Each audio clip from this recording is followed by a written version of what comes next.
আপনি 5 জনকে যে চোখের পানি ফেলেছেন মনে রাখবেন, ওই 5 জন আপনার কাছে খেলনার পুতুল হতে পারে, কিন্তু রবের বান্দা আর রবের বান্দার চোখের পানি রব সইতে পারে না, সইতে পারে না, সইতে পারে না। আল্লাহ বলে বান্দা কাঁদলে আমার জন্য কান্না করবে, আমার বান্দা কাঁদলে আমার নবী মুস্তাফার প্রেমে কান্না করবে। কোন বান্দা যদি তাদের চোখের পানি অন্যায়ভাবে ফেলে, আমি আল্লাহ তার বিচার করেই ছাড়বো। ছেলেদের বিয়ে করার জন্য মেয়ে দরকার, মেয়ের বিয়ে দেওয়ার জন্য ছেলে দরকার। ভাইটা কি মেয়ে না ছেলে? ভাই ভাই ছেলে, বোনটা কি? তো ভাই বোনে বিয়ে করে দেন না, কাম শেষ তো। বাইরে সম্পত্তি যাইতো না, ঘরেই থাকতো। আচ্ছা, কেন নাউজুবিল্লাহ বললেন আপনারা? তখন আপনারা বলবেন ইসলাম নিষেধ করেছে। এটা তো সবাই জানি। একবার কি কখনো ভেবেছেন ইসলাম কেন নিষেধ করেছে? এটা তো ভাবার চেষ্টা করেন নাই। ইসলামের কথা বাদ দেন, অন্য ধর্ম যারা আছে তারা কি ভাই বোনে বিয়ে দেয়? তো তারা তো ইসলাম মানে না, তারা কেন দেয় না?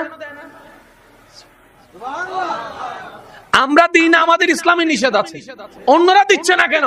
তখন তারা বলে এটা বিজ্ঞানী ভাবে নিষেধ। কি নিষেধ? ভাই এবং বোন রক্তের গ্রুপ আলাদা, চেহারা আলাদা, শেড আলাদা, ফিঙ্গারপ্রিন্ট আলাদা, তারপর আপনার আই প্রিন্ট আলাদা, স্কিন টোন আলাদা, চামড়া আলাদা, নাম আলাদা, আকার আলাদা, তারপরও একটা জিনিস মিল আছে, সেটা হচ্ছে ডিএনএ। আর বর্তমান বিজ্ঞান বলে ডিএনএ যদি এক হয়, তাদের মাধ্যমে সন্তান কখনো সুস্থ আসবে না, সব বিকলাঙ্গ আসবে, মেন্টাল আসবে, সারা পৃথিবী পাগল দিয়ে ভরপুর হয়ে যাবে। ইসলাম সেটা 1450 বছর আগে নিষেধ করে দিয়েছে।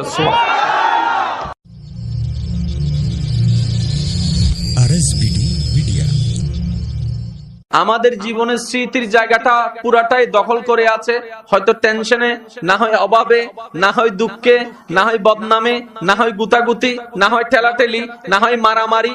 এইরকম সেক্টর গুলায় আমাদের ওই স্মৃতির জায়গাটাকে দখল করে আছে।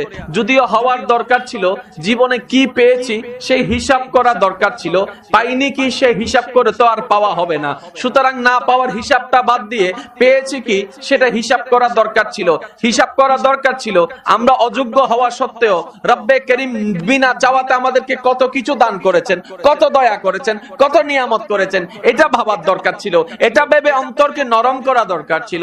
এই নরম করে রবের দরবারে বারবার সিজদা দেওয়া দরকার ছিল, শুকরিয়ার সিজদা। কথা বলেন ঠিক কিনা? আমরা আমাদের জীবনটা আল্লাহ যা দিয়েছেন, যতটুক দিয়েছেন, সত্যি করে একটা কথা বলেন, এগুলা কি আসলে আমরা যোগ্যতা দিয়ে অর্জন করেছি, না আল্লাহ আমাদেরকে ভিক্ষা দিয়েছেন? জোরে বলেন না। আল্লাহ আমাদেরকে, আমি আওয়াজটা পাই না, আল্লাহ আমাদেরকে একটা জিনিস যদি বলে যে আমার আল্লাহ যদি বলে যে আমার বান্দা আমি তোরে চোখ দিয়েছি, চাই চোখের জন্য দাম দে। বুঝেন না আমার কথা? আল্লাহ যদি বলে যে আমি তোদেরকে চোখ দিয়েছি, চাই চোখের একটা দাম দে। এই চোখটিকে রাখতে গেলে 1000 রাকাত নফল নামাজ পড়তে হবে। গেছে কি কথা কয় না কা? তোদেরকে আমি বলার জন্য আওয়াজ দিয়েছি, এটার জন্য 500 রাকাত নফল নামাজ পড়তে হবে। গেছে? তোরা আমি হাঁটার শক্তি দিয়েছি, এটার জন্য 10 খতম কোরআন দিতে হবে। একটা জিনিস আর আমাদের থাকবে। একটা কথা মনে রাখবেন আমার যুবক ভাইরা, কেন আমি আলোচনার ধরনটা এখান থেকে শুরু করেছি, মাশাআল্লাহ ইনশাআল্লাহ রব্বে করিম দয়া করলে ইনশাআল্লাহ একটু পরে আপনারা বুঝতে পারবেন। আমাকে একটা এখানে বিষয়ের দিকে ইঙ্গিত দেওয়া হয়েছে, ওয়ামা তৌফিক ইল্লা বিল্লাহ, রব্বে করিম দয়া করলে আমি আমার বিষয়ের দিকে আসছি। তবে একটা কথা মনে রাখবেন, তর্ক বিতর্ক ছিল, আছে, থাকবে। যতদিন পৃথিবীতে মানুষ নামের প্রাণী থাকবে ততদিন তর্কও থাকবে, ঝগড়াও থাকবে, মামলাও থাকবে। এই জঙ্গলের মধ্যে আল্লাহ প্রাণী রাখছে কি রাখে নাই? সবাই আপন আপন জায়গায় বসবাস করতেছে। কথা বলেন। একমাত্র যত জামিলা সব মানুষের ভিতরে, যত অন্যায় সব মানুষের ভিতরে। একটু খেয়াল করবেন, আল্লাহ তাআলা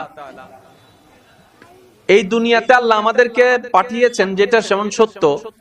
আল্লাহকে খুশি করে আমাদেরকে কবরে যেতে হবে, এটাও তো সত্য, ঠিক না? আচ্ছা, তাহলে বান্দাদের শুধু একটাই কাজ, কাকে খুশি করা? আর একটু জোরে বলেন, কাকে? এই যে একটু আগে আমার হুজুর মসজিদের জন্য আপনাদের কাছ থেকে যেটা